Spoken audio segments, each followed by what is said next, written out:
Let's try that again.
Children, it's I, your obedient servant, Sebastian St. Seraphine Smalls, getting started today with the glass menagerie of play, a special place in the hearts of the world, and whatever game I decide, that's my business. I'll let you know. All information will be given on a need-to-know basis. In the top right, notice today we have the Pam Cam. Complaining about the camera angle, but now it's completely sabotaged. Before it was fine. Now it's like half the screen is messed up. Wherever it was before was better than... Okay. She set it down. It was fine. I'm trying to do something, Bennett. I can't hear what you're saying. Oh. I was just saying that you were worried about the camera angle, so you set it down in the perfect camera angle, and I told you that the camera angle was amazing, and now you have it at the weirdest camera angle I've ever seen, so it's just ironic. You could have just left it wherever it was. I adjust the volume on the computer because I can't hear you well. I can hear you through the phone. I say the same things every time, Pam. Okay, let's not question the Pam. She has her own methods. Okay, so here we go. As I was saying, glass menagerie, whatever game I decide, and the Pam Cam is experiencing perpetual technical difficulties. She was worried about the camera angle, so she moved it because she couldn't hear it, even though she has like multiple places she could stream it from. She just doesn't use them. She has like 3 places she could stream it from. And she can't just like set the Pam Cam down and like leave it be. She has to like mess with those buttons, like that's her only maybe.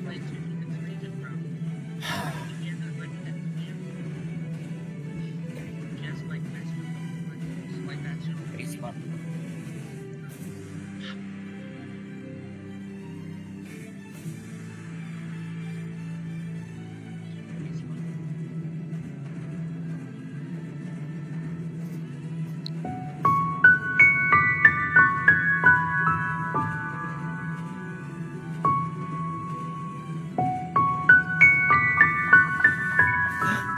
Your good volume is back. I mean, your good Your good camera angle came back.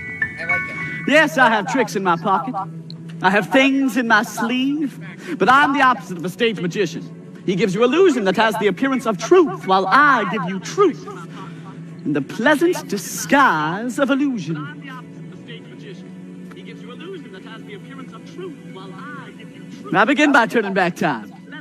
I reverse it to that quaint period, the 30s, when the huge middle class of America was matriculating in a school for the blind. Their eyes had failed them, or they had failed their eyes. And so they were having their fingers pressed forcibly down on the fiery braille alphabet of a dissolving economy. In Spain, there was revolution. And here, there was only shouting and confusion. In Spain, there was Guernica. And here, there were disturbances of labor, sometimes pretty violent, in otherwise peaceful cities such as Chicago, Cleveland, St. Louis. This is the social background of the play.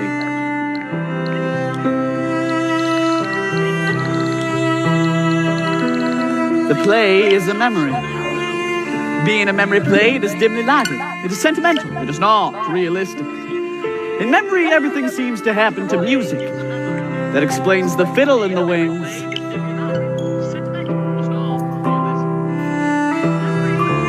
I am the narrator of the play, and also a character in it. The other characters are my mother, Amanda, my sister, Laura, and a gentleman caller who appears in the final scenes. He is the most realistic character in the play, being an emissary from a world of reality we were somehow set apart from. But since I have a poet's weakness for symbols, I am using this character also as a symbol. He is the long delayed, but always expected something that we live for.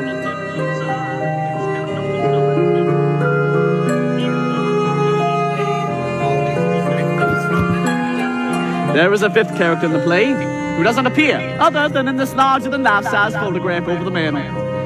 This is our father who left us a long time ago. He was a telephone man who fell in love with long distances.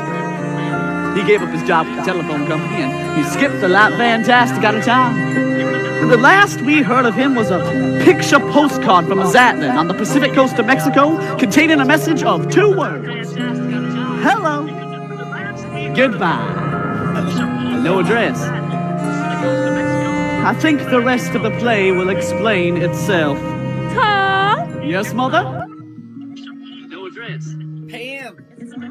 I think the rest of the play will explain itself. Yes, Mother? Open your eyes. Pam! Wake up, Link. Pam! I forgot to announce that this is the season premiere of Zen Theater Live, Season 5. Well, that's your volume problem. Well, maybe it's my microphone also. Yeah, I've been My trying to tell you that. microphone's at max, so if you can't hear me, maybe it's because you crippled the volume because you were afraid there would be a play or something. Then the volume is full blast. I wanted to leave it at full blast so that I'd be able to analyze your stream. And I've been trying to tell you that we can't hear what you're saying. Shoot. Well, I guess it's unavoidable. But I can tell you that I wanted to announce that this is the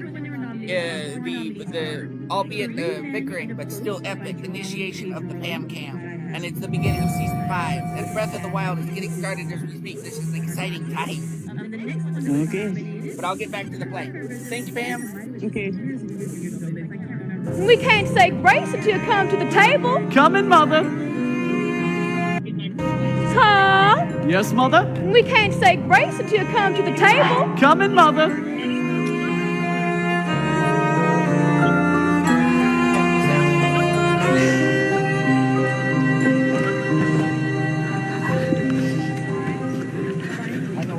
Oh, honey, don't push with your fingers. If you have to push with something, the thing to push with is a crust of bread.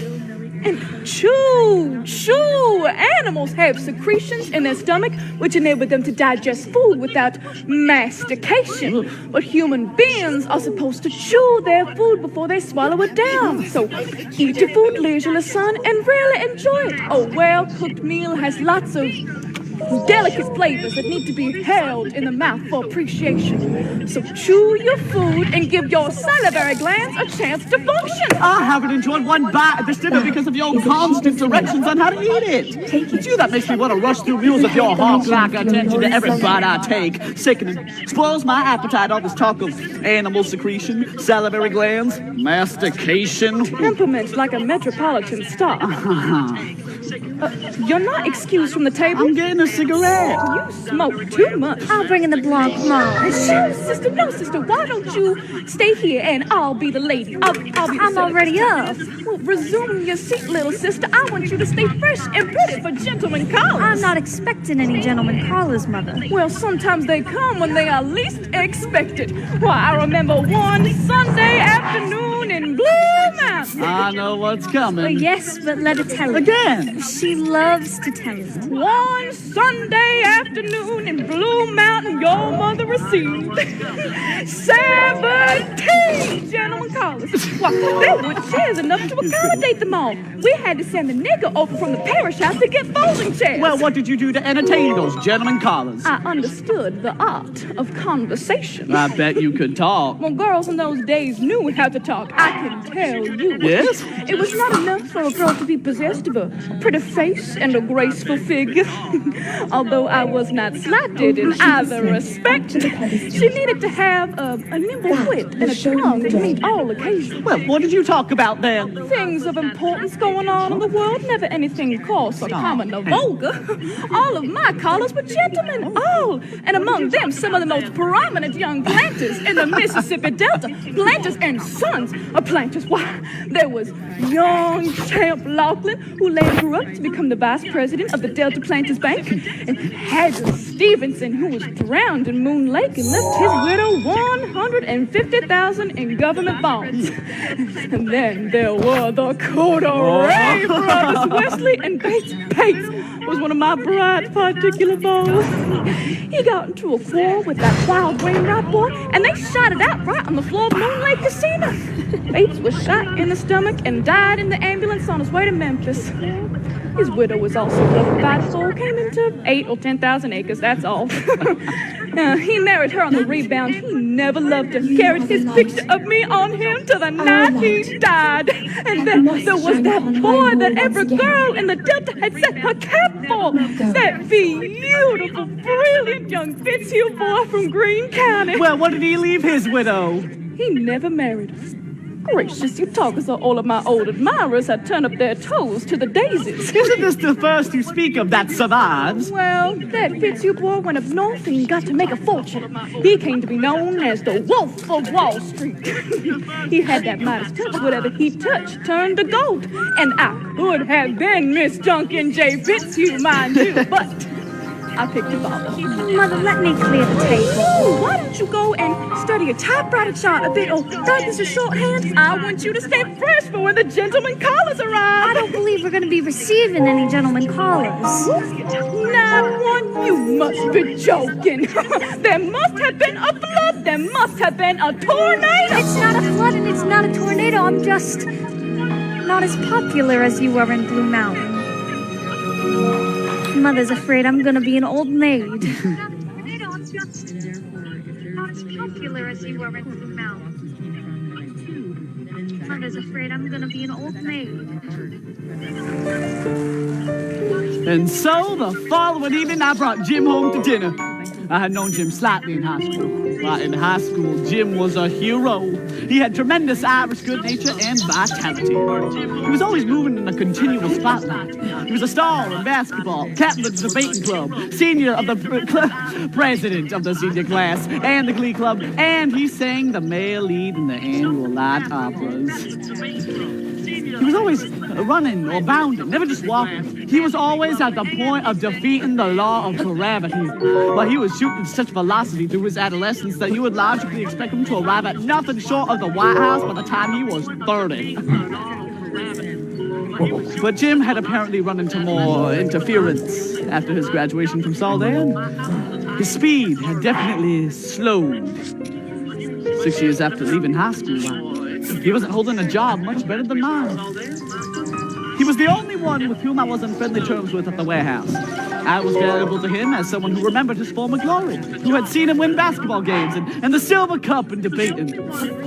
He knew of my secret practice of retiring to a cabinet in the washroom when business was slack in the warehouse to work on poems. He called me Shakespeare.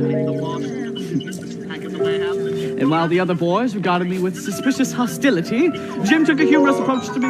And gradually, his attitude affected the others, their hostility wore off, and they began to smile at me.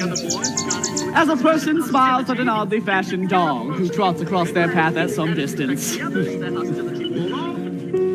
I knew Jim and Laura knew each other in high school, and I remembered hearing Laura speak admiringly of his voice. I did not know if Jim remembered Laura. For in high school, Laura had been as unobtrusive as Jim had been astonishing. But if Jim did remember Laura, it was not as my sister.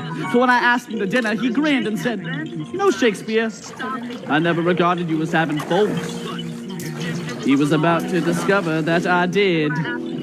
Why are you trembling? Oh, Mother, you've made me so nervous. I haven't made you nervous, Laura. But by all this fuss, you make it seem so important. I don't understand you, Laura. You weren't content with just sitting at home, but the minute I arranged something for you, you seemed to resist it.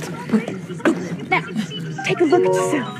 Oh, wait 1 minute. I have an idea. What is it, Mother? They call them gay deceivers. Well, I won't wear them. You will. Oh, why should I? Because, to be painfully honest, your chest is flat.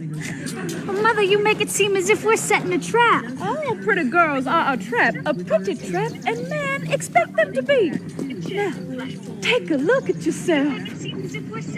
This is the prettiest you will ever be. Now, I've got to fix myself. You're going to be surprised by your mother's appearance. Head for the point marked on the map with the Sheikah slate. Oh, it isn't dark enough yet. Now, possess your soul in patience, Laura. You will see. This is something I've resurrected from that old trunk.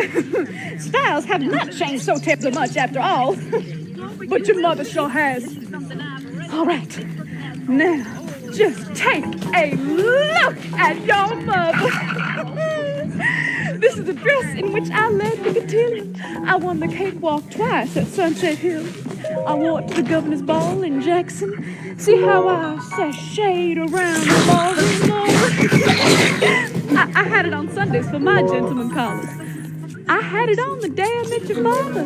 I had malaria fever all that spring. The change in climate from the East Tennessee to the Delta weakened resistance. It was not enough to be serious, just enough to make me all restless and giddy.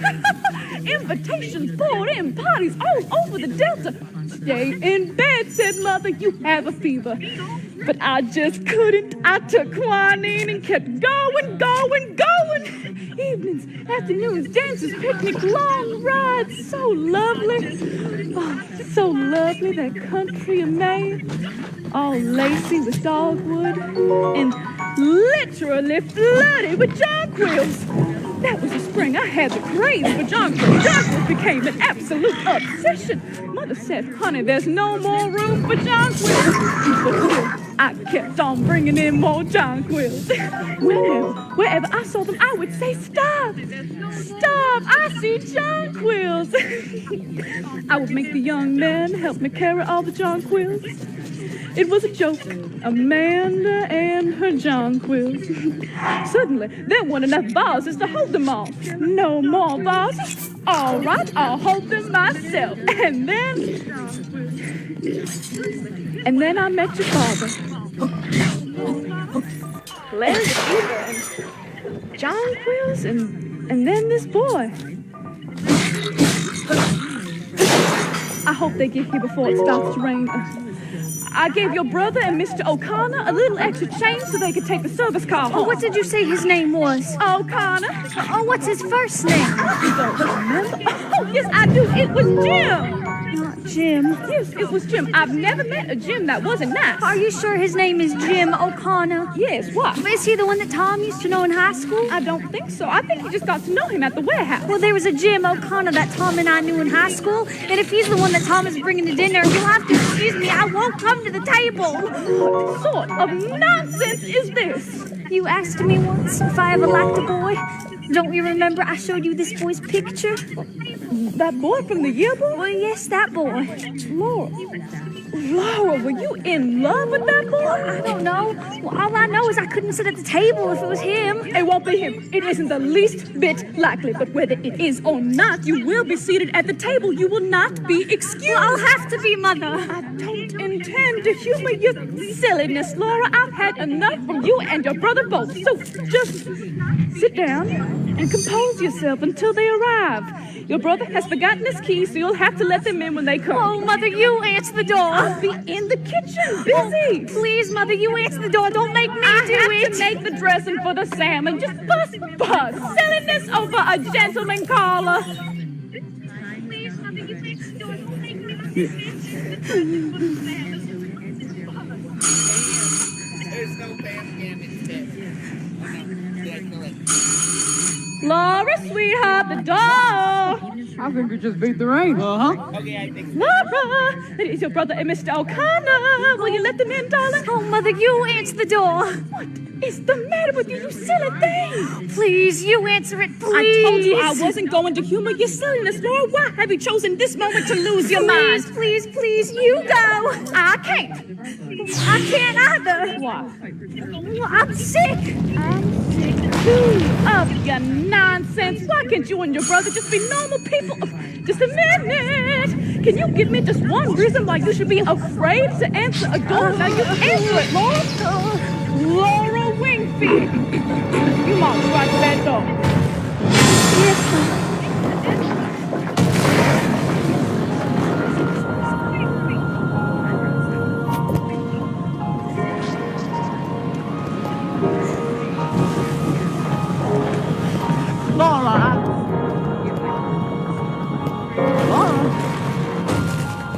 Laura. Hey,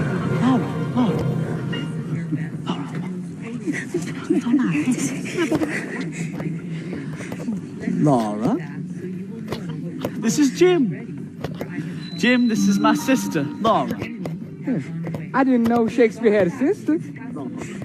How do you do? Okay. Jim, this is my sister, Laura. Your hands are cold, Laura. Yes, well, I've been playing the Victrola. Oh, well, you must have been playing classical music, Johnny. Gotta play a little bit of hot swing to warm you up. Well, excuse me, I haven't finished playing the Victrola.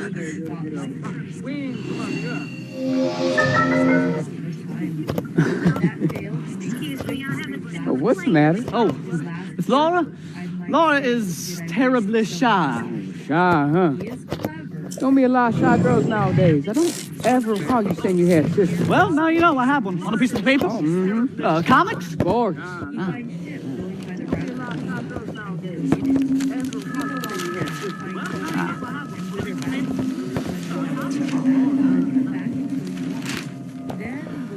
You have been asleep for the past 100 years.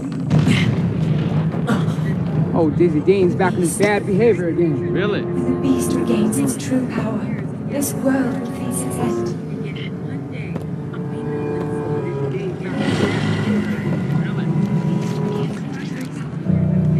Oh, where are you going? Oh, out on the terrace.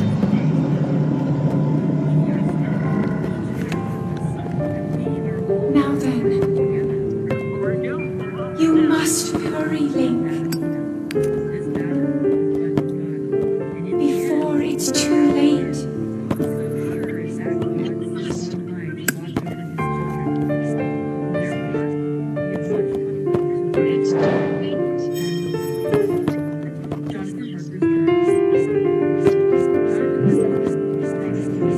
You know what, Shakespeare? I'm gonna sell you a bill of goods. What goods? And of course I'm taking Huh? public speaking. You and me, we're not the warehouse type. Thanks, that's good to know. Now, what has public speaking got to do with it? Well, it fits you for your executive position. Aw. It's done a hell of a lot for me. In what respect? Why, every. Tell me, what's the difference between you and me and the man down front at the warehouse? Brains? No. Ability? No. Then what is it? Just one little thing. What is that one little thing? Oh, well, primarily it amounts to social poise. Being able to square up to anyone on any social level. Tom, Yes, Mother? is that you and Mr. O'Connor? Yes, Mother. Well, you just make yourselves comfortable in there. Yes, Mother. Ask Mr. O'Connor if he would like to wash his hands. Oh, no, ma'am. I did that back at the warehouse. Tom, Yes? Mr. Mendoza speaks to me about you. Favorably. What do you think? Well, you're gonna be out of jobs if you don't wake up. I am waking up. Show no signs. The signs are interior. I'm just about to make a change. I'm at the point of committing myself to a future that doesn't involve the warehouse or Mr. Mendoza or even a night course in public speaking. Oh, what you guessing about? I am tired of the movies. Oh, movies. Yes, movies. Look at them. All those glamorous people having adventures, hogging it all, gobbling the whole thing up. And you know what happens? People go to the movies instead of movies. Americans are supposed to have the adventures for everyone in America, while everyone in America is supposed to sit in a dark room watching them having it. Yes, until there's war. That's when adventure becomes available to the masses. Everyone's dish, not only Gables. Then the people in the dark room come out of the dark room and start having adventures themselves. Goody, goody. Now is our chance to go to the South Sea Islands, to make a safari, to be exotic, far off. I'm not patient. I don't want to wait that long. I am tired of the movies and I am about to move. Oh, move? Yes. When? Soon. When? I'm boiling inside. Now I know I seem dreamy, but inside, well, I'm boiling. Every time I pick up a shoe, I shudder thinking about how short life is and what I'm doing. And I know that makes no sense. I know it has nothing to do with shoes. Except there's something to wear on a traveler's feet.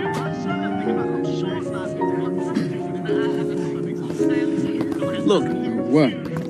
I'm a member. The Union of Merchant Seamen. I paid my dues this month instead of the light bill. You're gonna regret it when they turn out the lights. I won't be here. What about your mother? I'm like my father.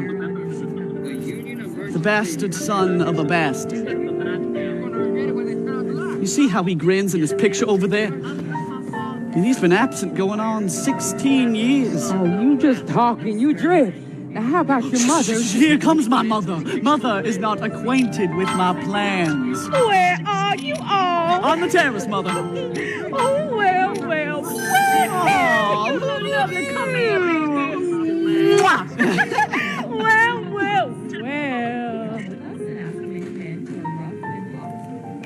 So, this is Mr. O'Connor? Introductions entirely unnecessary. I've heard so much about you from my boy. I finally said to him, I said, Tom, why don't you bring this paragon over to supper instead of just hearing you sing his praises so much? I don't know why my son is being so standoffish. That's not Southern behavior. Let's sit down. Tom, would you open the door? I felt a nice cool breeze a moment ago. Where has it gone to? Heavens, it is so warm and not quite summer even. Well, thank heavens we're having a very light supper this evening. I think that light suppers are better for this time of year, same as light clothes are. Light clothes and light food are what warm weather calls for. Well, you just know how our blood gets so thick during the winter. It takes a while for us to adjust ourselves. When the season changes, it comes so quickly this year. I wasn't prepared. Heavens, already summer. Thank goodness I had this dress that I pulled out. It is terribly old, historical almost, but it just feels so good. So good and cool. Mother, how about supper? Yes. Well, you go ask Sister about supper. You know that Sister is in full charge of supper. You just tell her you hungry boys are waiting for it. Then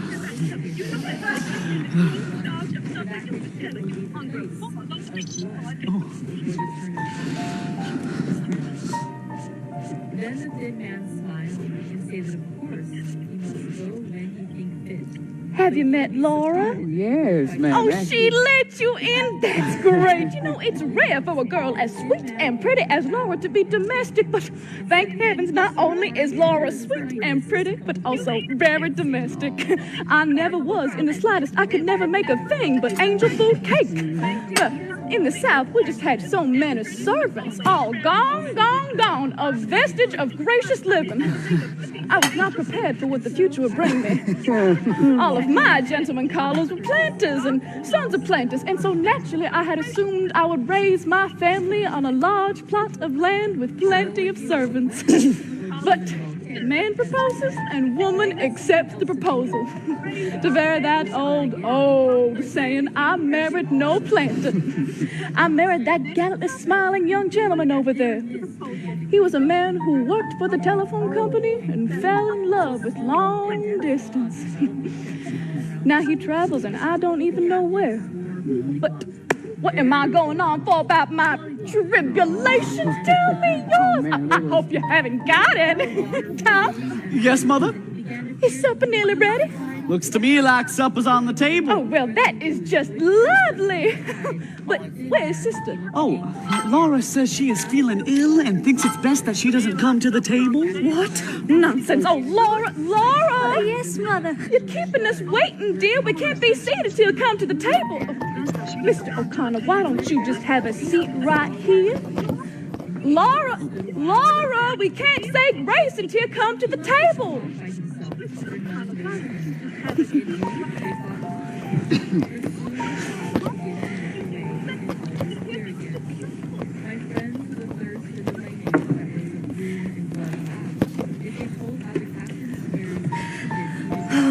Laura! Oh, my heavens! Oh, Laura, baby. My goodness, you are ill.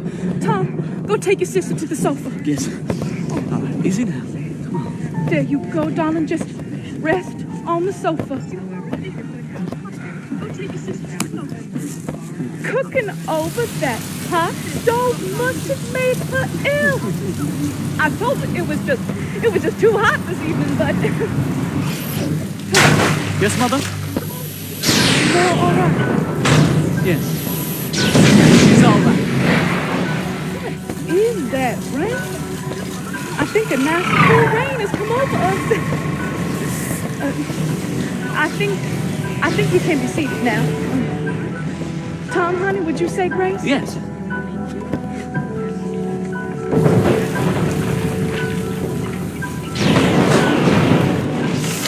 For these and all thy mercies, God's holy name be praised.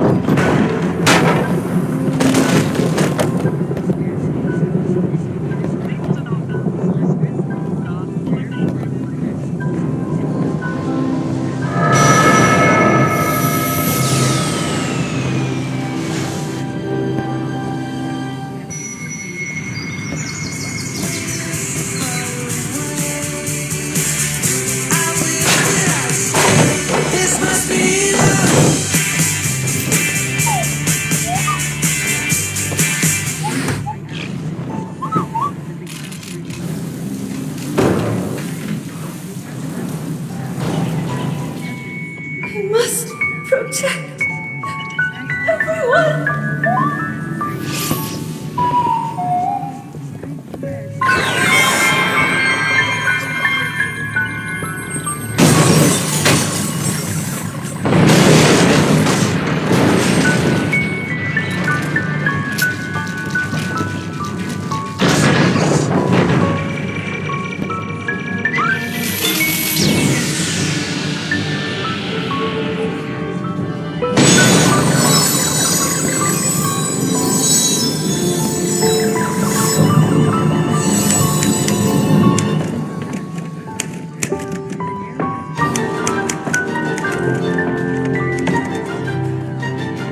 Hello, Mother. I was practicing. Deception. How was the DAR meeting, Mother? Oh! Didn't you go to the DAR meeting. No. No, I did not go to the DAR investigation. I did not have the strength. I went to find a hole in the ground and then hide myself in the... Why would you do that, Mother? Mother, what are you doing? What? How old are you, Laura? Oh, Mother, you know my I age. thought you were an adult. I was mistaken. Please don't stare at me, Mother.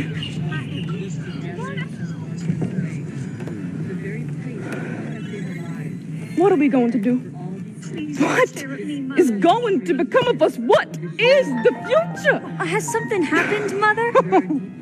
Mother, has something happened? I will be all right in a minute. I am just bewildered by life. Mother, I wish you would tell me what has happened. Well, Listen well, as you know, I was supposed to be inducted In into our my long office at the history, DAR this we have afternoon. scarcely faced But a friendship. I decided to stop by Rubicam's business The years house have to talk to your passed teachers since about your then. having a Yes, cold and to I ask was about what kind of wrong. progress they thought you were making down there. Yes, we have unearthed. I went to the typing instructor and introduced myself as your mother.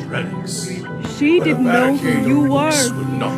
Wingfield, she said, we don't have any such student enrolled at our school. Like we have never been faced with. I assured her that she did, that you've been going to classes since early in January.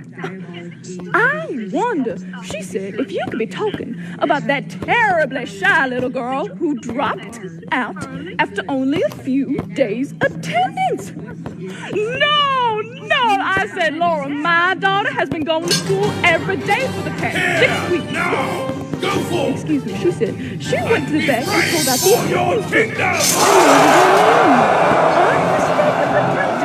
and all of the dates that you had been absent, they had decided that you had dropped out of school. I still said no. No, there must have been some mistake. There must have been some mix-up in the records. She said no. I remember her clearly now. Her hand shook so she couldn't hit the right keys.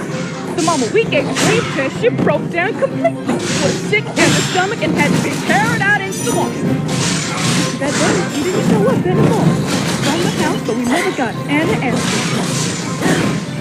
That must have been when I was working at famous and bar, I suppose, demonstration.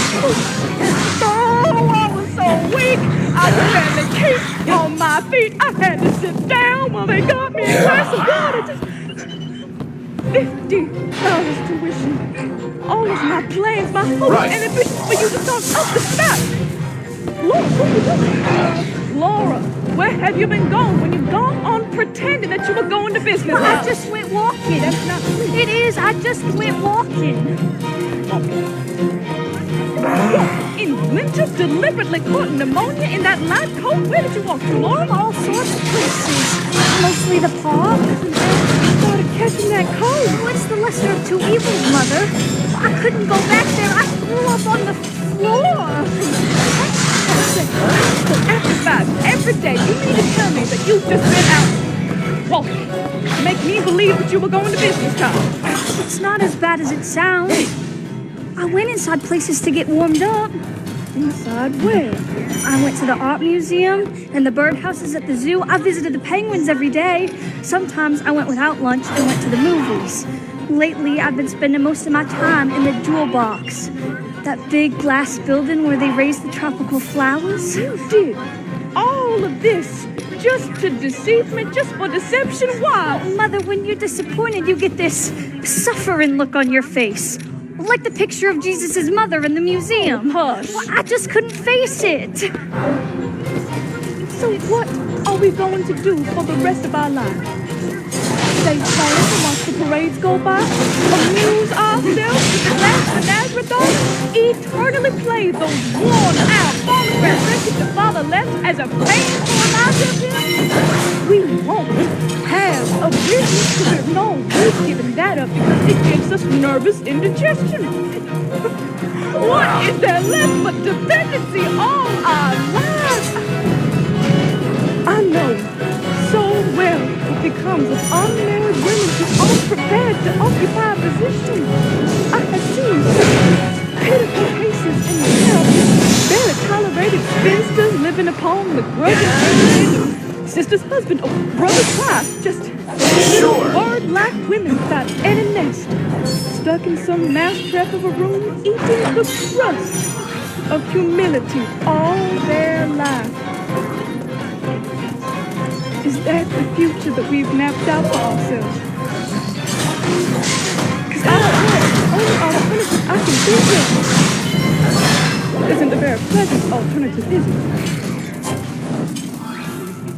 Of course, some girls do marry. Haven't you ever liked that? Yes. I'd like to know. You did?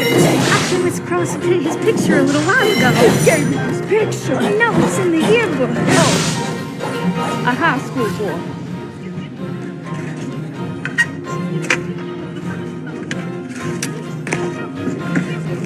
Yes. His name was Jim.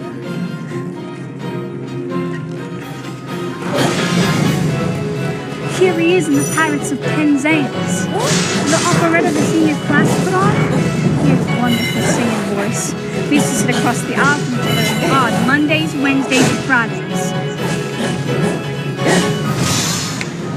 And here he is with the silver cup and the bacon. See his grin? He must have had a jolly disposition. He used to call me Blue Roses. Now, why would he call you a silly name like that? Or when I had that attack of blue roses, he asked me what was the matter when I came back. And I said that I had pleurosis. He thought that I said blue roses. So that's what he was calling me after that. Whenever he'd see me, he'd holler, "Hello, blue roses." I didn't care for the girl that he went out with, Emily Meisenbach. She was the best-dressed girl at Solidan. She never struck me, though, as being sincere. It said in the personal section that they're engaged. That was 6 years ago. They must be married by now. But most girls that don't have a business career usually wind up married to some nice young man. Sister, that's what you'll do. But Mother, What? I'm crippled. Nonsense, Laura, nonsense. I told you never to use that word. What? You're not crippled. You just have a slight defect. Hardly noticeable even. And when someone has a slight disadvantage like that, they cultivate other things to make up for it. Why is this happening? Charm and vivacity and charm. That's all you have to do. One thing that your father had plenty of was charm.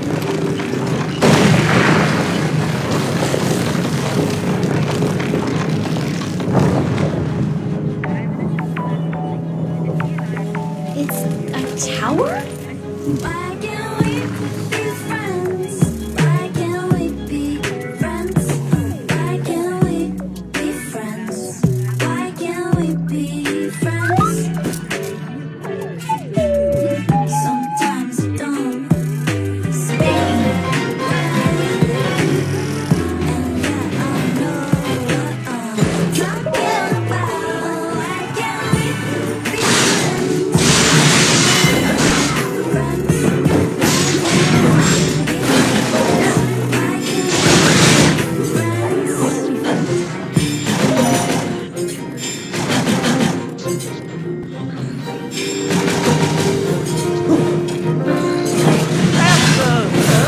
Fiasco, as it became a college, the idea of getting a gentleman college before began to play a more and more important part.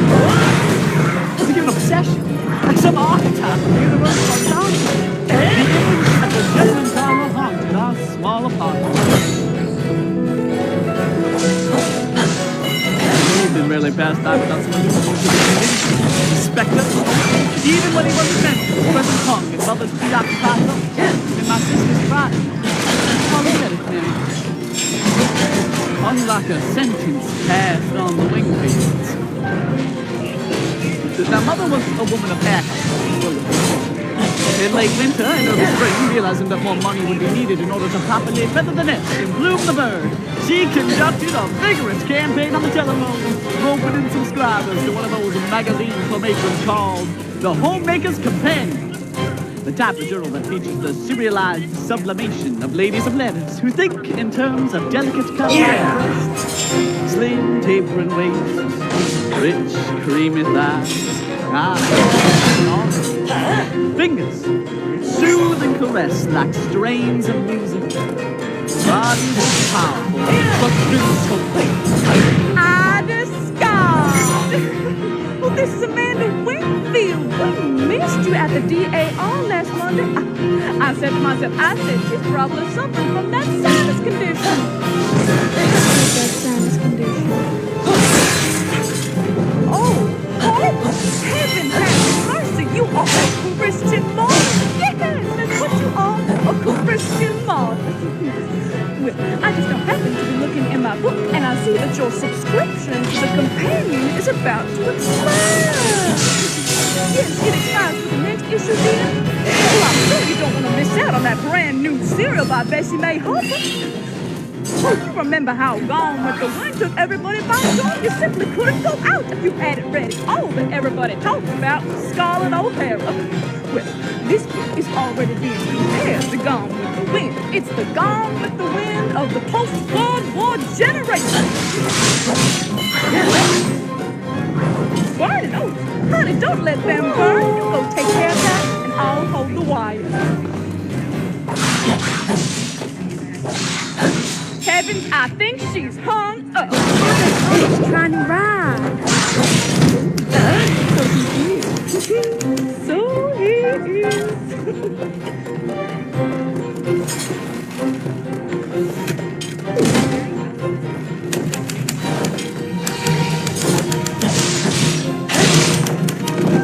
No, you don't.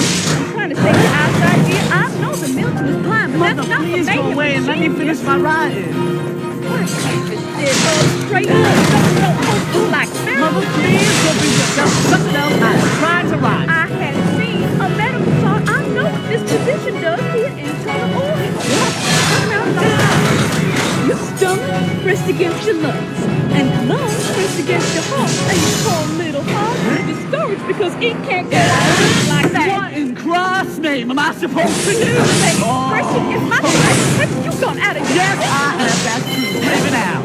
What is the matter with you, you big idiot? I haven't got one single thing in my life that I can call my own. Everything's just yesterday you confiscated my books. You had the nerve. Yes, I took that horrible book back to the library written by that hideous Mr. Lawrence. I cannot control the output of the diseased mind or the people that hated them. But I will not allow such filth to be brought into my household. No. Hans, who pays rent? Who makes a slave of himself? No, I mustn't say things I don't want to hear it anymore. You don't I won't hear more. I'm going out. Back here. Oh, you go out.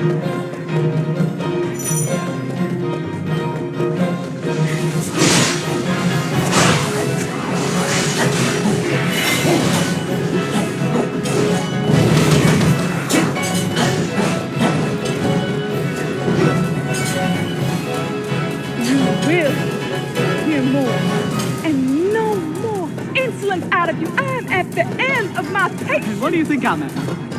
Aren't I supposed to have any patience to reach the end of? Now, I know, it seems unimportant to you what I'm doing, but I want you to have a little difference between them. You don't think that you've been doing things that you're ashamed of. Why you act like this? I don't believe that every night you go to the movies. Not every night to the movies. Nobody in their right mind goes to movies as often as you pretend to. Movies don't start at midnight, and movies don't let out at 2 a.m. You come and get mother to yourself, something like a maniac. You get 3 hours of sleep, and then you go to work. I can just picture how you're doing down there, moping and moping because you're in no condition. No, I'm in no condition. And you got to jeopardize your job, jeopardize the security of it all. How do you think you're managing? You think I'm crazy about the warehouse? You think I'm in love with the continental shoemakers? You think I'm going to spend 55 years of my life down there? That's the Celatoption theory with fluorescent truth? Well, listen, I'd rather somebody pick up a crowbar and batter my brains out than go back for it. But I know, every time you come and get in that goddamn rising shine, rise and shine! I say to myself, how lucky dead people are. But I get up. I go. For $65 a month, I give up all that I dream of doing and being ever.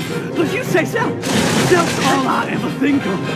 But listen, if self is all I ever thought of, mother, I'd be where he is. Gone. As far as the system of transport between the streets of crap, mother. And we're going to the movies. I don't believe that lie. I'm going to opium den. Just dental bicycles and hangouts. I'm from the Hogan gang. I'm a hired assassin. I'm never get Tommy during the violent chase. I'm the cat house in the valley. Why they call me Killer. Killer Wingfield. I'm leading a double life. A simple, honest warehouse working by day. By night, I'm the storm of the underworld, mother. I casinos. I spit away fortunes at the roulette table. I wear a patch on one eye and a false mustache. And sometimes I put on green whiskers. And on those occasions they call me Diablo! I can tell you stories that keep you sleepless, mother. My enemy's plans for dynamite and slaves. Taking up on the song scale. Come back, and I'll be glad, very happy, and so will you. You go on. Upon a broomstick of a blue-mounted, 17 collars. You look at it, that's an old witch! My menagerie!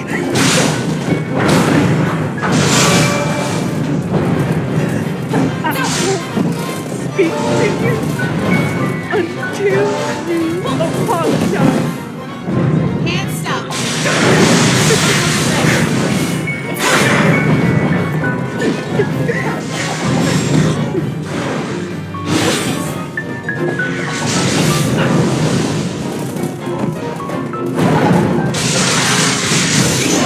Steel yourself. I am ready. It's time. For the answer.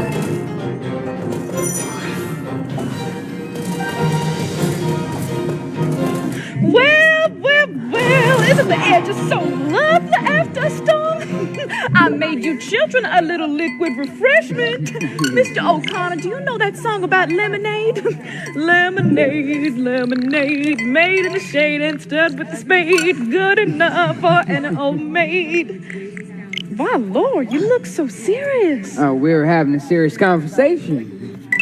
Good. Now you're better acquainted. You modern young people are so much more serious-minded than my generation. I was so gay as a girl. Oh, you haven't changed one bit, Miss Wingfield. Well, not. I am rejuvenated. The gaiety of the occasion, Mr. O'Connor. I am baptizing myself. Let me give a hand. Well, there you go.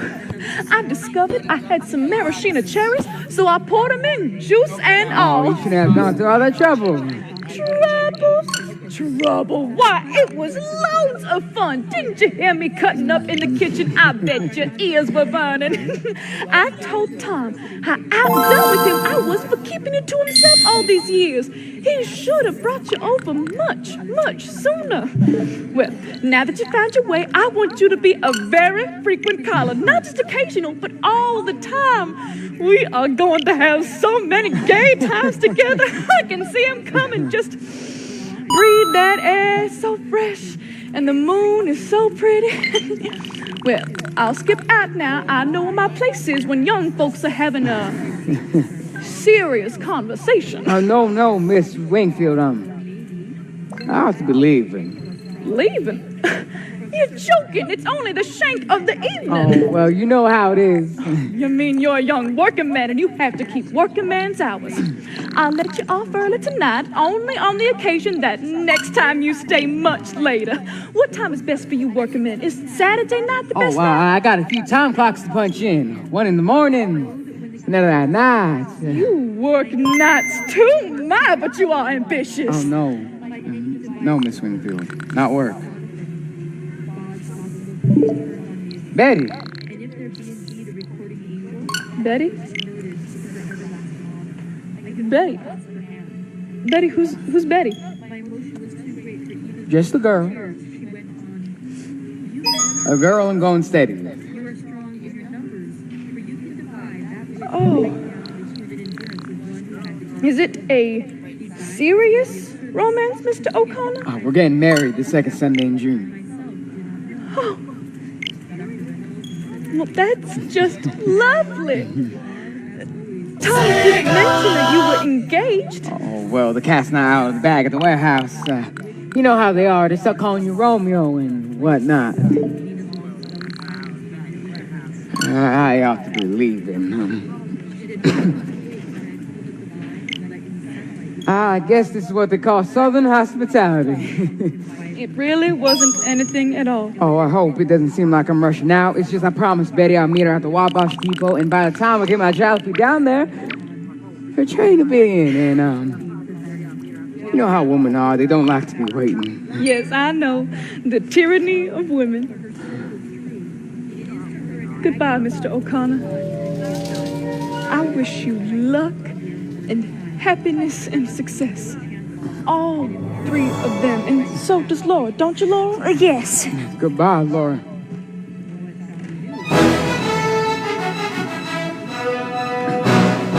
Hope you remember all those lessons I taught you. And I'm sure gonna treasure this souvenir you gave me.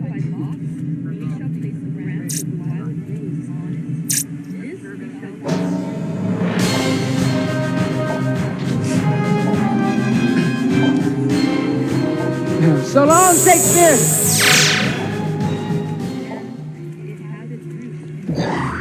Night, ladies.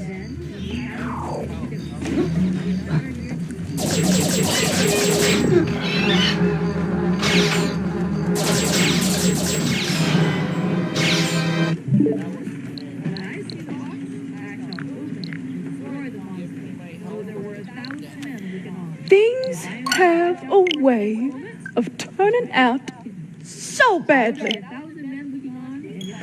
Well, a gentleman caller was engaged to be married. Tom! Yes, Mother? Come in here a minute. I want to tell you something awfully funny. Has the gentleman caller gotten away already? He just made his departure. What a wonderful joke you played on us. How do you mean? You didn't mention that he was engaged to be married. Jim? Engaged? Well, I'll be jiggered. I didn't know about that. But he just informed us. That just seems awfully peculiar, son. What's peculiar about it? Well, didn't you say he was your best friend down at the warehouse? He is, but how did I know about that? Well, it seems mighty peculiar that you wouldn't know if your best friend was engaged The to be warehouse married. is where I work, not where I know things about people. You don't know things anywhere. You live in a dream. You manufacture illusions. He is my best friend at the warehouse.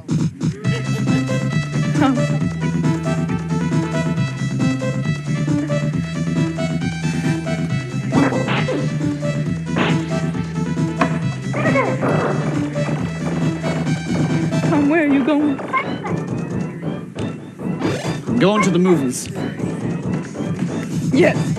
Now that you've had us make such fools of ourselves, all the effort, the preparation, the expense, the rug, the new floor lamp, the clothes for Laura, all to entertain some other girl's fiance. So you go to the movies. Don't think about us, a mother deserted and a sister who's crippled and has no job. Don't let anything interfere with your selfish pleasures. All right. I will.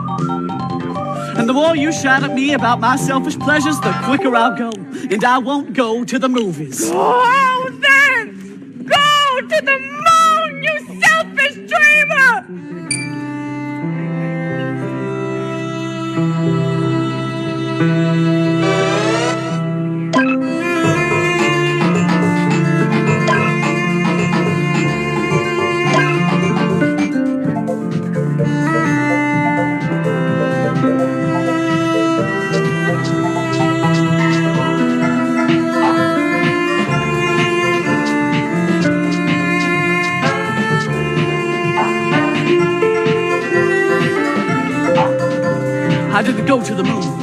I went much further. For time is the greatest distance between two places. Not long after that, I was fined for writing a poem on the lid of a shoebox. I left St. Louis. I descended the steps of this fire escape for a final time, and from then on followed in my father's footsteps, attempting to find in motion what was lost in space. I traveled around a great deal. The cities swept about me like dead leaves, leaves that were brightly colored but torn from the branches. I would have stopped, but I was pursued by something. It always came upon me unawares, taking me altogether by surprise. Now perhaps it was a familiar bit of music. Perhaps it was a piece of transparent glass. Perhaps I walking along a street at night in some strange city before I have found companions. I walked past the lighted window of a shop where perfume is sold. The window is filled with pieces of colored glass, tiny transparent bottles in delicate colors, bits of a shattered rainbow. Then all of a sudden my sister touches my shoulder. I turn around and I look into her eyes. Oh, Laura. Laura, I tried to leave you behind me, but I am more faithful than I intended to be. Reach for a cigarette. Across the street. I run into a movie or a bar. I buy a drink. I speak to the nearest stranger, anything that can blow your candles out. For nowadays, the world is lit by lightning. Blow out your candles, Laura. And so, goodbye.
The Catcher in the Rye, by J.D. Salinger. Chapter 1. If you really want to hear about it, the first thing you'll probably want to know is where I was born, and what my lousy childhood was like, and how my parents were occupied and all before they had me, and all that David Copperfield kind of crap, but I don't feel like going into it, if you want to know the truth. In the first place, that stuff bores me, and in the second place, my parents would have about 2 hemorrhages apiece if I told anything pretty personal about them. They're quite touchy about anything like that, especially my father. They're nice and all, I'm not saying that, but they're also touchy as hell. Besides, I'm not going to tell you my whole goddamn autobiography or anything. I'll just tell you about this madman stuff that happened to me around last Christmas just before I got pretty run down and had to come out here and take it easy. I mean, that's all I told DB about, and he's my brother and all.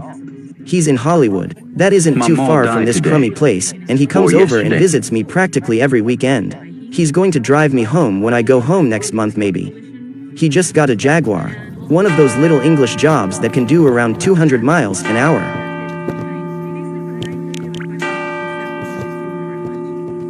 Step into Wix Studio, the platform for agencies and enterprises, and turn website layouts into an art form.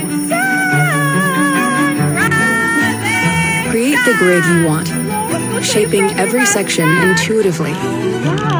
And get down to detail with the total control and pixel-perfect precision. Coffee is ready. Oh, yes, Mother. Tom, it's nearly 7. Don't make Mother nervous. Tom, will you speak to Mother this morning? Make up with her. Apologize to her. She won't to me. It cost him damn near $4,000. He's got a lot of dough now. He didn't used to. He used to be just a regular writer when he was home. He wrote this terrific book of short stories, The Secret Goldfish, in case you never heard of him. The best one in it was The Secret Goldfish. It was about this little kid that wouldn't let anybody look at his goldfish because he'd bought it with his own money. It killed me. Now he's out in Hollywood, DB, being a prostitute. If there's one thing I hate, it's the movies. Don't even mention them to me. Where I want to start telling is the day I left Pensy Prep. Pensy Prep is this school that's in Hagerstown, Pennsylvania. You probably heard of it. You've probably seen the ads, anyway. They advertise in about 1,000 magazines, always showing some hotshot guy on a horse jumping over a fence. Like as if all you ever did at Pensy was play polo all the time. I never even once saw a horse anywhere near the place. And underneath the guy on the horse's picture, it always says, since 1888 we have been molding boys into splendid, clear-thinking young men. Strictly for the birds. They don't do any damn more molding at Pensy than they do at any other school. And I didn't know anybody there that was splendid and clear-thinking and all. Maybe 2 guys, if that many, and they probably came to Pensy that way. Anyway, it was the Saturday of the football game with Saxon Hall. The game with Saxon Hall was supposed to be a very big deal around Pensy. It was the last game of the year, and you were supposed to commit suicide or something if old Pensy didn't win. I remember around 3 o'clock that afternoon I was standing way the hell up on top of Thompson Hill, right next to this crazy cannon that was in the Revolutionary War and all. You could see the whole field from there, and you could see the 2 teams bashing each other all over the place. You couldn't see the grandstand too hot, but you could hear them all yelling, deep and terrific on the Pensy side, because practically the whole school except me was there, and Scrawny and Faggy on the Saxon Hall side, because the visiting team hardly ever brought many people with them. There were never many girls at all at the football games. Only seniors were allowed to bring girls with them. It was a terrible school, no matter how you looked at it. I like to be somewhere at least where you can see a few girls around once in a while, even if they're only scratching their arms or blowing their noses or even just giggling or something. Old Selma Thurmer, she was the headmaster's daughter, showed up at the games quite often, but she wasn't exactly the type that drove you mad with desire. She was a pretty nice girl, though. I sat next to her once in the bus from Hagerstown and we sort of struck up a conversation. I liked her. She had a big nose and her nails were all bitten down and bleedy looking and she had on those damn falsies that point all over the place, but you felt sort of sorry for her. What I liked about her, she didn't give you a lot of horse manure about what a great guy her father was. She probably knew what a phony slob he was. The reason I was standing way up on Thompson Hill, instead of down at the game, was because I just got back from New York with the fencing team. I was the goddamn manager of the fencing team. Very big deal. We'd gone into New York that morning for this fencing meet with McBurney School. Only, we didn't have the meet. I left all the foils and equipment and stuff on the goddamn subway. It wasn't all my fault. I had to keep getting up to look at this map, so we'd know where to get off. So we got back to Pensy around 2:30 instead of around dinner time. The whole team ostracized me the whole way back on the train. It was pretty funny, in a way. The other reason I wasn't down at the game was because I was on my way to say goodbye to old Spencer, my history teacher. He had the grip, and I figured I probably wouldn't see him again till Christmas vacation started. At Mint Mobile, we like to do the opposite of what Big Wireless does. They charge you a lot, we charge you a little. They put their names on arenas, we put ours on my lower back. So naturally, when they announced they'd be raising their prices due to inflation, we decided to deflate our prices due to not hating you. And if this were one of their ads, they'd end it here with a happy customer. So we'll end ours with an angry goat. Oh, look at the angry goat.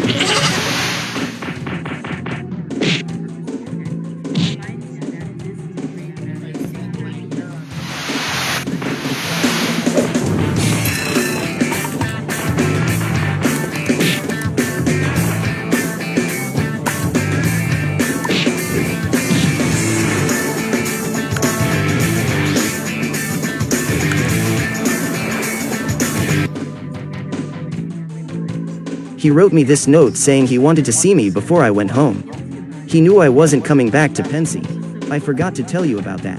They kicked me out. I wasn't supposed to come back after Christmas vacation on account of I was flunking 4 subjects and not applying myself and all. They gave me frequent warning to start applying myself, especially around midterms, when my parents came up for a conference with old Thermer, but I didn't do it. So I got the axe. They give guys the axe quite frequently at Pensy. It has a very good academic rating, Pensy. It really does. Anyway, it was December and all, and it was cold as a witch's teeth, especially on top of that stupid hill. I only had on my reversible and no gloves or anything. The week before that, somebody had stolen my camel's hair coat right out of my room, with my fur-lined gloves right in the pocket and all. Pensy was full of crooks. Quite a few guys came from these very wealthy families, but it was full of crooks anyway. The more expensive a school is, the more crooks it has, I'm not kidding. Anyway, I kept standing next to that crazy cannon, looking down at the game and freezing my ass off. Only, I wasn't watching the game too much. What I was really hanging around for, I was trying to feel some kind of a goodbye. I mean, I've left schools and places I didn't even know I was leaving them. I hate that. I don't care if it's a sad goodbye or a bad goodbye, but when I leave a place I like to know I'm leaving it. If you don't, you feel even worse. I was lucky. All of a sudden I thought of something that helped make me know I was getting the hell out. I suddenly remembered this time, in around October, that I and Robert Titchener and Paul Campbell were chucking a football around, in front of the academic building. They were nice guys, especially Titchener. It was just before dinner and it was getting pretty dark out, but we kept chucking the ball around anyway. It kept getting darker and darker, and we could hardly see the ball anymore, but we didn't want to stop doing what we were doing. Finally we had to. This teacher that taught biology, Mr. Zambesi, stuck his head out of this window in the academic building and told us to go back to the dorm and get ready for dinner. If I get a chance to remember that kind of stuff, I can get a goodbye when I need one, at least, most of the time I can. As soon as I got it, I turned around and started running down the other side of the hill, toward old Spencer's house. He didn't live on the campus. He lived on Anthony Wayne Avenue. I ran all the way to the main gate, and then I waited a second till I got my breath. I have no wind, if you want to know the truth. I'm quite a heavy smoker, for one thing, that is, I used to be. They made me cut it out. Another thing, I grew 6.5 inches last year. That's also how I practically got TB and came out here for all these goddamn checkups and stuff. I'm pretty healthy, though. Anyway, as soon as I got my breath back I ran across Route 204. It was icy as hell and I damn near fell down. I don't even know what I was running for. I guess I just felt like it. After I got across the road, I felt like I was sort of disappearing. It was that kind of a crazy afternoon, terrifically cold, and no sun out or anything, and you felt like you were disappearing every time you crossed a road. Boy, I rang that doorbell fast when I got to old Spencer's house. I was really frozen. My ears were hurting and I could hardly move my fingers at all. Come on, I said right out loud, almost. Somebody opened the door. Finally old Mrs. Spencer opened it. They didn't have a maid or anything, and they always opened the door themselves. They didn't have too much dough. Holden, Mrs. Spencer said, "How lovely to see you. Come in, dear. Are you frozen to death?" I think she was glad to see me. She liked me. At least, I think she did. Boy, did I get in that house fast. "How are you, Mrs. Spencer?" I said. "How's Mr. Spencer? Let me take your coat, dear," she said. She didn't hear me ask her how Mr. Spencer was. She was sort of deaf. She hung up my coat in the hall closet, and I sort of brushed my hair back with my hand. I wear a crew cut quite frequently and I never have to comb it much. "How've you been, Mrs. Spencer?" I said again, only louder, so she'd hear me. "I've been just fine, Holden." She closed the closet door. "How have you been?" The way she asked me, I knew right away old Spencer told her I'd been kicked out. "Fine," I said. "How's Mr. Spencer? He over his grip yet?" "Over it, Holden. He's behaving like a perfect, I don't know what. He's in his room, dear. Go right in." End of chapter 1.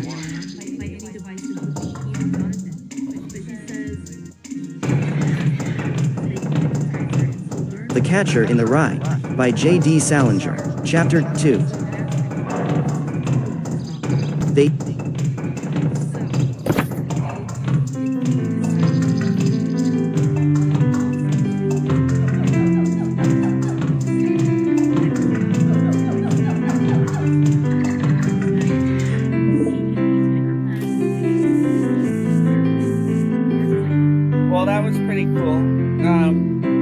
Interesting an episode as there has ever been, if I do say so myself.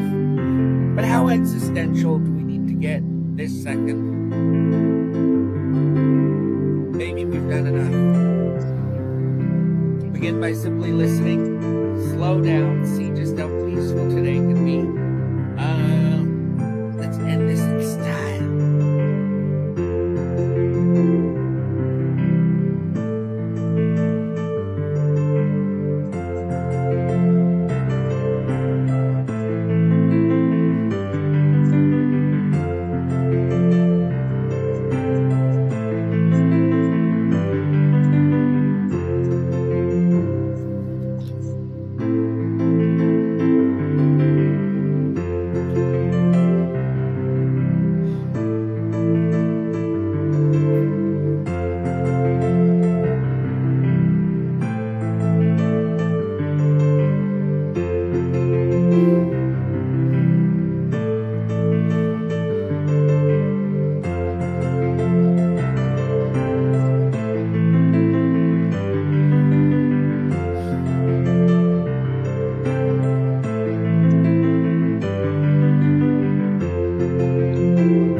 Drinking warm water before bed balances blood sugar levels and reverses type 2. Thousands of people are apparently regaining control of their blood.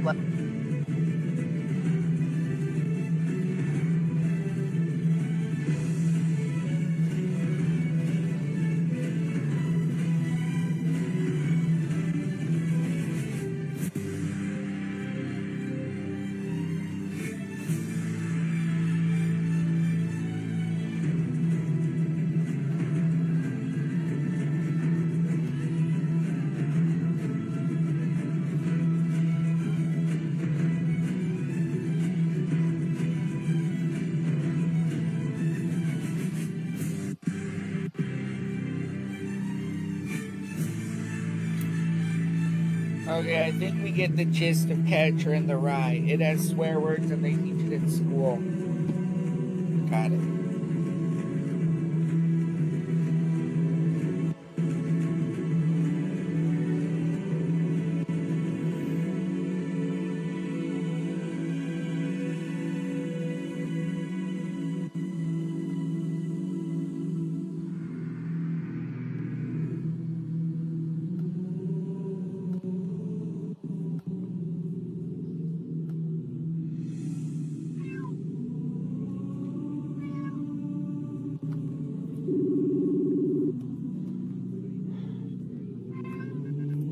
Alt-Tab doesn't do anything splendid. Hello? Oh, wait. Hi. Do I get to see video this time? Hi. I'm still live One-time streaming if camera that's on. what you mean. You just said slow down, blah, blah, blah, yada, yada, yada. That was a great, interesting episode. How Because does I was have to be? pissed to Catcher in the Rye, but technically, if we're going to veto Catcher in the Rye, we should give Albert Camus, The Stranger, a chance. Oh, People have probably already read Catcher in the Rye, or at least caught the sparkle notes. Welcome back. Happy Monday. I'm Christina, the manager. No, I never had to read it in school. Well, it starts out with, it's just fascinating right from the get-go. He's clearly an author with something important to say, because he starts saying it so quickly. Start out by choosing what book we'll read. Well, he has cuss words to say. I don't know if he has anything worthwhile to say. Let's start with the tea. That's right. Bennett's criticizing Catcher in the Rye just because I'm in a grumpy mood. But I should have The Stranger ready to go, but Alt-Tab does nothing. My computer's rebelling against all of us. So today's tea is a lovely fruit infusion with Why did you have to shut down your Pam Cam? apple pieces, pineapple, coconut, fried marzipan. Oh, because you thought the episode was ending, so you're going to end it before me. Live, it went. If I shut down the live, I thought maybe I'd actually be able to see you or something. Oh, I see. Enough for it to be properly steeped. It has some good color, but it is a light color, so I'm hoping it has a flavor. Let's see. Guess it doesn't matter. Ooh, it smells really good. You can We'll hear me figure better this now. out someday, Pam. This is a horrible season 5 rough draft. The pilot episodes are always rough. It's just how things work. The big problem now is that I can't... Oh! Alt-Tab still does nothing. Maybe I have to Control-Alt-Delete and, like, end Windows Explorer since it's sucking. Task Manager, Windows Explorer, prepare to be terminated. So I looked at the thread that I opened last Monday. Thank you to everybody who voted. Also, I shouldn't need to frickin'... A little bit more few, like I saw it on some other threads. People had nominated or had said, I'm voting for that one, but they didn't put it in the proper thread. I decided we'd be a little lenient. We're not the official registrar of Read Along Together voters, and so I decided to go and like, okay, if you said it anywhere that I spotted, I would hit it out of that vote. So, okay, so Task Manager to kill Windows Explorer is not responding. Of when they were nominated. This is just nonsense. Okay, now it is. Windows Explorer, prepare to die. Do you have to shut down some games or something? What's going on? Get rid of that video info.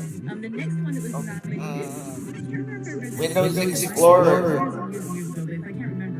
Apps, Google Chrome. I have more than just Google Chrome going. This is ridiculous. Restart it. Our next nominee that got 4 votes was. Okay. If anything is going to save me and bring my zombie computer back from the freezer, it's nuking Windows Explorer and starting it from scratch.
Okay, so they mentioned Catcher in the Rye on Seinfeld. Chapter 1. Apparently, Mama it's a died good book. today. If I Or veto that yesterday, in less maybe, I than don't 5 know. minutes. I got a The telegram from the Stranger Things home. on thin ice. Mother deceased. Funeral tomorrow. Chapter 1. Mama died today. Or yesterday, maybe, I don't know. I got a telegram from the home. Mother deceased. Funeral tomorrow. Faithfully yours. That doesn't mean anything. Maybe it was yesterday. The old people's home is at Marengo, about 80 kilometers from Algiers.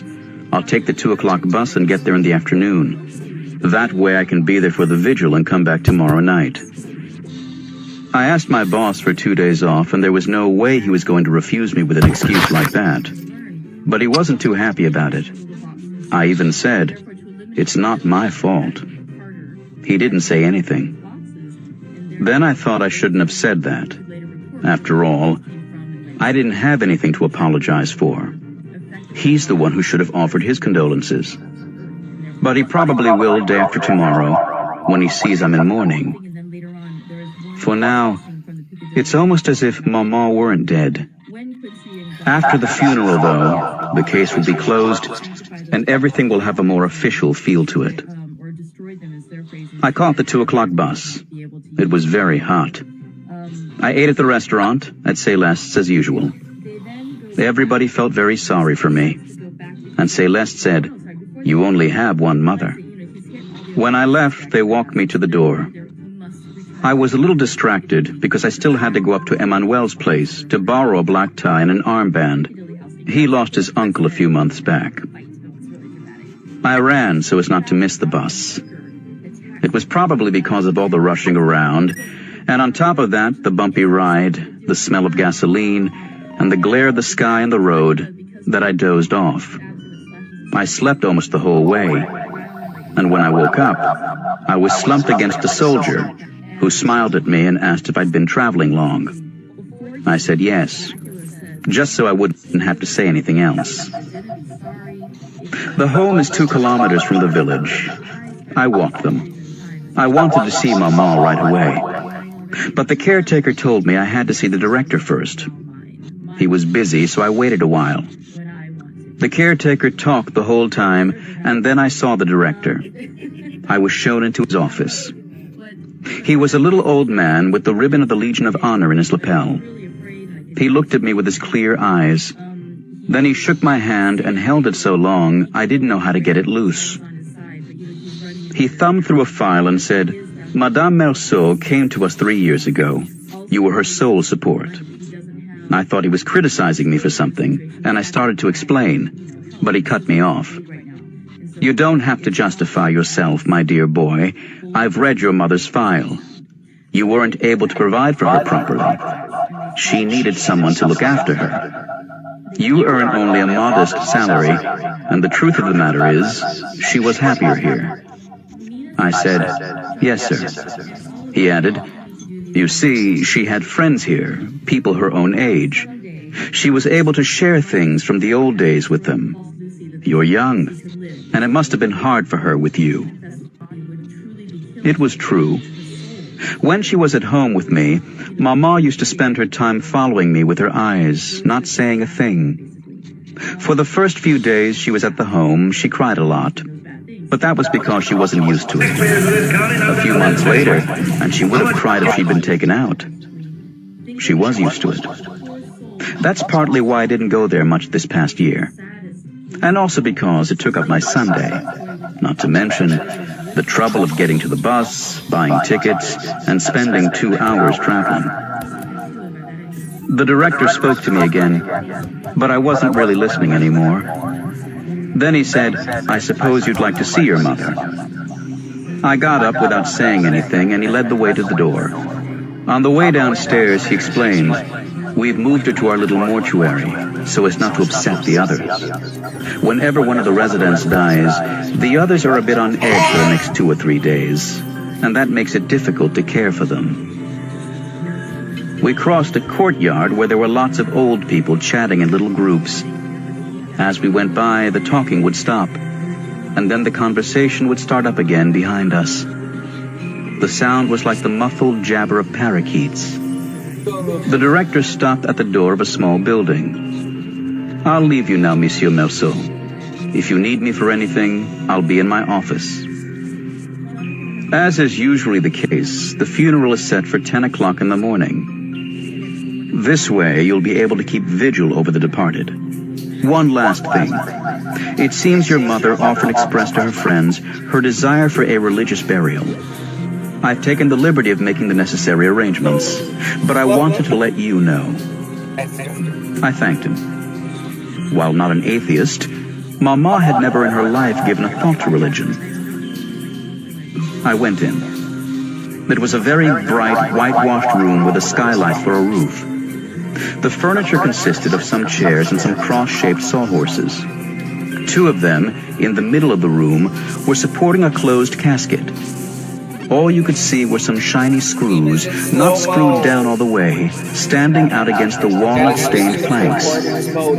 Near the casket was an Arab nurse in a white smock, with a brightly colored scarf on her head. Just then the caretaker came in behind me. He must have been running. He stuttered a little. We put the cover on, but I'm supposed to unscrew the casket so you can see her. He was moving toward the casket when I stopped him. He said, "You don't want to?" I answered, "No."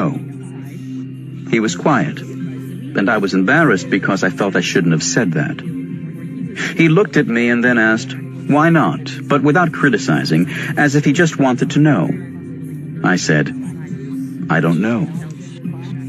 He started twirling his mustache, and then without looking at me again, he said, "I understand." He had nice pale blue eyes and a reddish complexion. He offered me a chair and then sat down right behind me. The nurse stood up and went toward the door. At that point, the caretaker said to me, "She's got an abscess." I didn't understand, so I looked over at the nurse and saw that she had a bandage wrapped around her head just below the eyes. Where her nose should have been, the bandage was flat. All you could see of her face was the whiteness of the bandage. When she'd gone, the caretaker said, "I'll leave you alone." I don't know what kind of gesture I made, but he stayed where he was, behind me. Having this presence breathing down my neck was starting to annoy me. The room was filled with beautiful late afternoon sunlight. 2 hornets were buzzing against the glass roof. I could feel myself getting sleepy. Without turning around, I said to the caretaker, "Have you been here long?" Right away he answered, 5 years, as if he'd been waiting all along for me to ask. After that, he did a lot of talking. He would have been very surprised if anyone had told him he would end up caretaker at the Marengo home. He was 64 and came from Paris. At that point, I interrupted him. "Oh, you're not from around here." Then I remembered that before taking me to the director's office, he had talked to me about Maman. He told me that they had to bury her quickly because it gets hot in the plains, especially in this part of the country. That was when he told me he had lived in Paris and that he had found it hard to forget it. In Paris, they keep vigil over the body for 3, sometimes 4 days. But here you barely have time to get used to the idea before you have to start running after the hearse. Then his wife had said to him, "Hush now, that's not the sort of thing to be telling the gentleman." The old man had blushed and apologized. I'd stepped in and said, "No, not at all." I thought what he'd been saying was interesting and made sense. In the little mortuary, he told me that he'd come to the home because he was destitute. He was in good health, so he'd offered to take on the job of caretaker. I pointed out that even so, he was still a resident. He said no, he wasn't.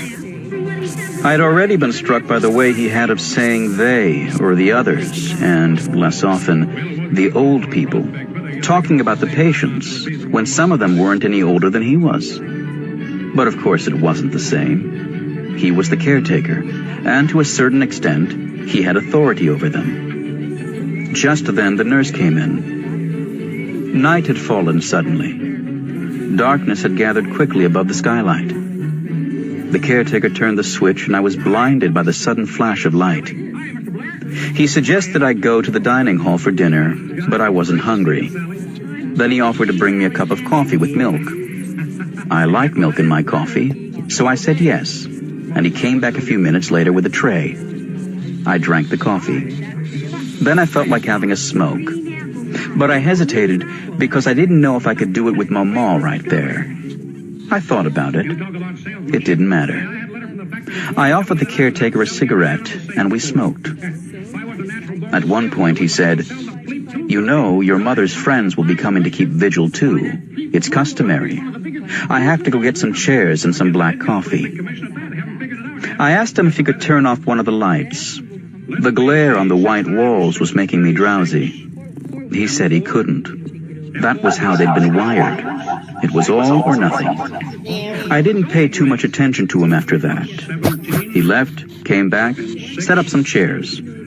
On one of them he stacked some cups around a coffee pot. Then he sat down across from me, on the other side of Mama. The nurse was on that side of the room too, but with her back to me. I couldn't see what she was doing. But the way her arms were moving made me think she was knitting. It was pleasant. The coffee had warmed me up, and the smell of flowers on the night air was coming through the open door. I think I dozed off for a while. It was a rustling sound that woke me up. Because I'd had my eyes closed, the whiteness of the room seemed even brighter than before.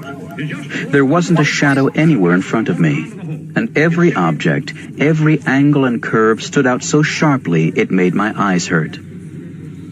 That's when Mama's friends came in. There were about 10 in all, and they floated into the blinding light without a sound. They sat down without a single chair creaking. I saw them more clearly than I had ever seen anyone, and not one detail of their faces or their clothes escaped me. But I couldn't hear them, and it was hard for me to believe they really existed. Almost all the women were wearing aprons, and the strings, which were tied tight around their waists, made their bulging stomachs stick out even more. I'd never noticed what huge stomachs old women can have. Almost all the men were skinny and carried canes. What struck me most about their faces was that I couldn't see their eyes, just a faint glimmer in a nest of wrinkles. When they'd sat down, most of them looked at me and nodded awkwardly, their lips sucked in by their toothless mouths, so that I couldn't tell if they were greeting me or if it was just a nervous tick. I think they were greeting me. It was then that I realized they were all sitting across from me, nodding their heads, grouped around the caretaker. For a second, I had the ridiculous feeling that they were there to judge me.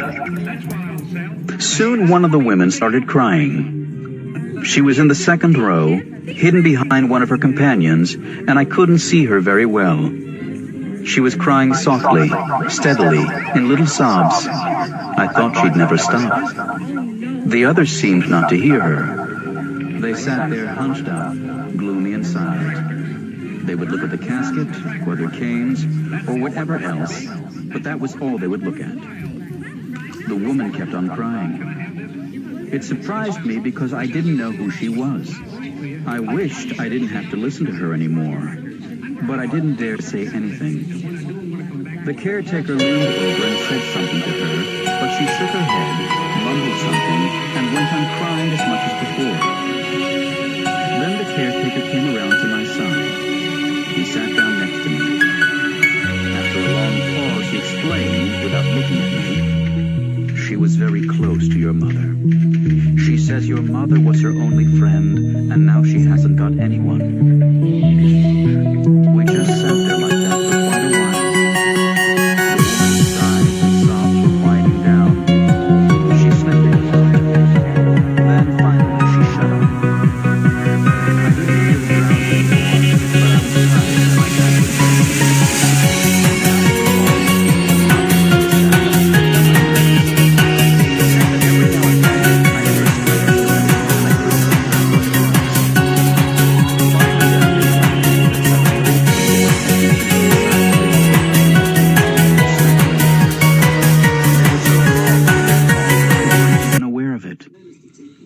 even had the impression that the dead woman lying in front of them didn't mean anything.